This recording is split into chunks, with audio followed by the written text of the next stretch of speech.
আল্লাহ হেফাজত করুক, জোরে করে আমিন। এই মানুষগুলির সাথে এখন আমাদের দ্বন্দ্ব নাই, এদের সাথে আমাদের কোনো হিংসা নাই, বিদ্বেষ নাই। এদেরকে আপনারা দিনের পথে আসুন।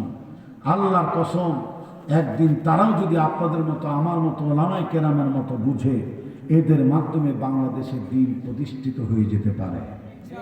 আমাদের সংখ্যা বাড়াইতে হবে, ঠিক কিনা? এই মুহূর্তে জানতে চাই, আমার এই বাংলাদেশে আকাশ যেরকম আল্লাহর হুকুম মানে, জমিন যেমন আল্লাহর জিকির করে, সৃষ্টি লোক যেইভাবে আল্লাহর গুণগান গায়, এইভাবে যদি ইনিল হুকমু ইল্লা লিল্লাহ আলা লাকুল খালকু আলা সৃষ্টি জগৎ সংসার জুড়ে বিধান চলবে কার? মাটি কাঁপায় আকাশের দিকে হা করে বলেন, বলেন তো শুনি, আইন চলবে কার? ওই আল্লাহর আইন চালাবার জন্য, বিধান প্রতিষ্ঠার জন্য হুকুম দিয়েছেন কে?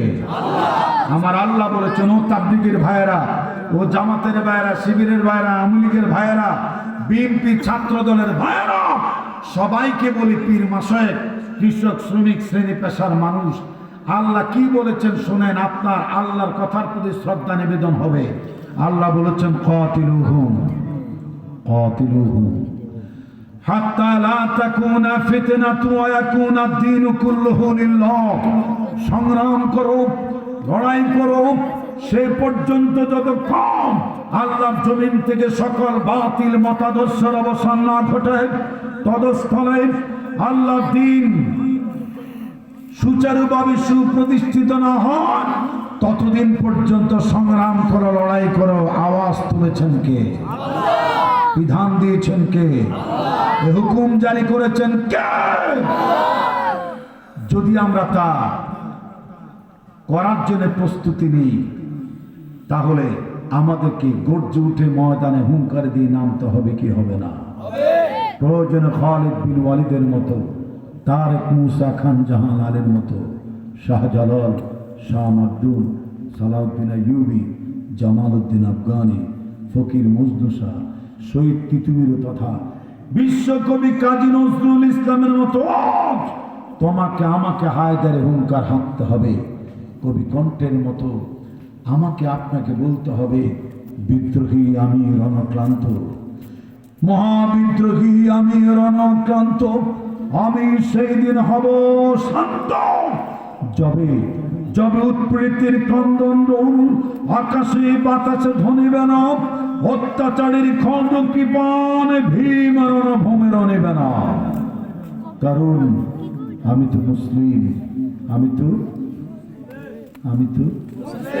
স্বীকার যদি না করেন, আপনার মুসলমানের তো নিয়ে সন্দেহ আছে।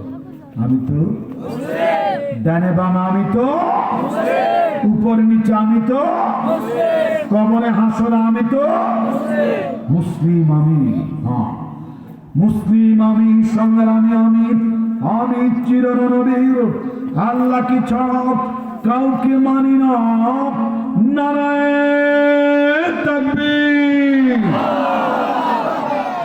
এই হায়দার হুঙ্কার দিয়ে আমার এই বাংলাদেশের জমিনে দ্বীন এবং ইসলামী সমাজ ব্যবস্থার বিপ্লব সাধনে যদি কখনো ডাক আসে, সেই ডাকে সাড়া দেওয়ার জন্য আমরা প্রস্তুত আছি না? নাই? গোলাপ হামলা আসবে, মামলা আসবে, আয়না করে ঢুকতে হবে, ফাঁসির কাস্টে ঝুলতে হবে, খুন হবে, গুম হবে। এই সব বাধার বৃন্দাচল মানে আল্লাহর জমিনে নবী রাসূলদের রেখে যাও সেই শান্তিপূর্ণ শাসন ব্যবস্থা কায়েমের লক্ষ্যে ময়দানে চাপে পড়ার জন্য কারা কারা প্রস্তুত, তো হাত আল্লাহর দেখায় দাও।